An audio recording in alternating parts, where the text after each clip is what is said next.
പഴയ സിനിമകൾ റിലീസ് ചെയ്യുന്നത് ഒരു പുതിയ കാര്യമല്ല. മോഹൻലാലിന്റെ സ്ഫടികം പോലുള്ള ചിത്രങ്ങൾ 4K പതിപ്പുമായി അത്തരത്തിൽ വീണ്ടും തിയേറ്ററുകളിൽ എത്തിയിരുന്നു. തമിഴ്നാട്ടിലാണെങ്കിൽ നമ്മുടെ പ്രേമമാണ് റിലീസിൽ ഹിറ്റടിച്ചത്. 3 തവണയാണ് ചിത്രം തമിഴ്നാട്ടിൽ റിലീസ് ചെയ്തത്.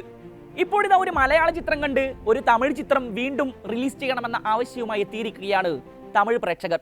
തമിഴ്നാട്ടിലടക്കം നിറഞ്ഞ തിയേറ്ററുകളിൽ പ്രദർശനം തുടരുന്ന മഞ്ഞുമൽ ബോയ്സ് ആണ് ഇതിനു കാരണമായത്. ചിത്രത്തിൽ ഉപയോഗിച്ചിരിക്കുന്ന കമൽഹാസന്റെ ഹിറ്റ് ചിത്രം ഗുണയിലെ കൺമണി അൻപോട് കാതലൻ എന്ന പാട്ടും പശ്ചാത്തലമായ ഗുണാക്കേവും കണ്ടതോടെയാണ് ഗുണ ബിഗ് സ്ക്രീനിൽ വീണ്ടും കാണണം എന്ന ആഗ്രഹം തമിഴ് ആരാധകരുടെ മനസ്സിലുദിച്ചത്. സോഷ്യൽ മീഡിയയിലൂടെ ചിത്രത്തിന്റെ റിലീസ് വേണമെന്ന ക്യാമ്പയിൻ ആരംഭിച്ചു കഴിഞ്ഞു ആരാധകർ. 1991 പുറത്തിറങ്ങിയ കമൽഹാസൻ ചിത്രങ്ങളിൽ ഏറ്റവും മികച്ച ചിത്രമായിരുന്നു ഗുണ. മഞ്ഞുമൽ ബോയ്സിന്റെ വിജയം ഗുണയെക്കുറിച്ചുള്ള ഗൃഹാതുര സ്മരണകളെ വീണ്ടും ഉണർത്തി. ഗുണ വീണ്ടും റിലീസ് ചെയ്യാൻ ഇതാണ് ശരിയായ സമയമെന്ന് ആരാധകർ കരുതുന്നു. ഗുണ റിലീസ് ചെയ്തിട്ട് 23 വർഷം കഴിഞ്ഞിരിക്കുന്നു. പുതുതലമുറയിലുള്ളവർ പോലും മഞ്ഞുമൽ ബോയ്സിലൂടെ ഗുണക്ക് വേണ്ടിയുള്ള ട്രിബ്യൂട്ട് ആഘോഷിക്കുകയും ചിത്രം കാണാൻ ആഗ്രഹിക്കുകയും ചെയ്യുന്നു.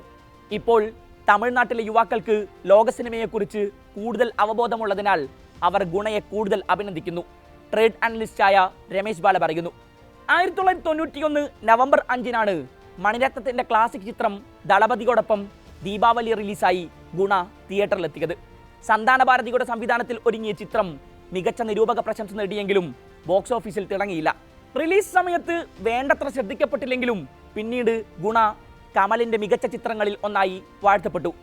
വാലിയുടെ പ്രണയം തുളുമ്പുന്ന വരികളും മാസ്ട്രോ ഇളയരാജയുടെ ഈണവും ചേർന്ന കൺമണി അൻപോട് കാതലൻ എന്ന പാട്ടിലായിരുന്നു ചിത്രത്തിന്റെ ആത്മാവ്. എസ് ജാനകിയും കമൽഹാസനും ചേർന്ന് പാടിയ പാട്ട് ഇപ്പോഴും കാലങ്ങൾ കടന്ന് ഒഴുകിക്കൊണ്ടിരിക്കുന്നു. പ്രണയത്തിന്റെ കൺമണി മഞ്ഞുമൽ ബോയ്സിലെത്തിയപ്പോൾ സൗഹൃദത്തിന്റെ കൺമണിയായി മാറി. കൺമണി എന്ന പാട്ടില്ലെങ്കിൽ മഞ്ഞുമൽ ബോയ്സ് എന്ന സിനിമ ഉണ്ടാകുമായിരുന്നില്ലെന്നാണ് ചിത്രത്തിലെ അഭിനേതാക്കളിൽ ഒരാളായ ഗണപതി പറഞ്ഞത്. പറവ ഫിലിംസിന് വേണ്ടി ബാബു ഷാഹിർ, സൗബിൻ ഷാഹിർ, ഷോൺ ആന്റണി എന്നിവർ ചേർന്നാണ് മഞ്ഞുമൽ ബോയ്സ് നിർമ്മിച്ചത്. ഒരു കൂട്ടം സുഹൃത്തുക്കളുടെ കൊടൈക്കനാൽ യാത്രയും ഗുണാഗുഹക്കുള്ളിൽ ഒരാൾ കുടുങ്ങിപ്പോകുന്നതും തുടർന്നുള്ള അപ്രതീക്ഷിത സംഭവങ്ങളുമാണ് സിനിമയുടെ ഇതിവൃത്തം. സംവിധായകനായ ചിദംബരം തന്നെയാണ് ചിത്രത്തിന് തിരക്കഥ ഒരുക്കിയിരിക്കുന്നത്. സൗബിൻ ഷാഹിർ, ശ്രീനാഥ് ബാസി, ബാലു വർഗീസ്, ഗണപതി, ലാൽ ജൂനിയർ, അഭിറാം രാധാകൃഷ്ണൻ, ദീപക് പറമ്പോൾ, ഖാലിദ് റഹ്മാൻ, അരുൺ കുര്യൻ, വിഷ്ണു രഘു എന്നിവരാണ് പ്രധാന വേഷങ്ങളിൽ എത്തുന്നത്. കേരളത്തിന് പുറമെ തമിഴ്നാട്ടിലും തരംഗമായി മാറിയിരിക്കുകയാണ് മഞ്ഞുമൽ ബോയ്സ്.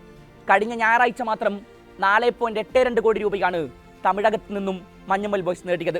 ഇതാദ്യമായാണ് ഒരു മലയാള സിനിമ തമിഴകത്ത് ഒരൊറ്റ ദിവസം കൊണ്ട് 4 കോടിയിലേറെ രൂപ വാരിക്കൂട്ടുന്നത്.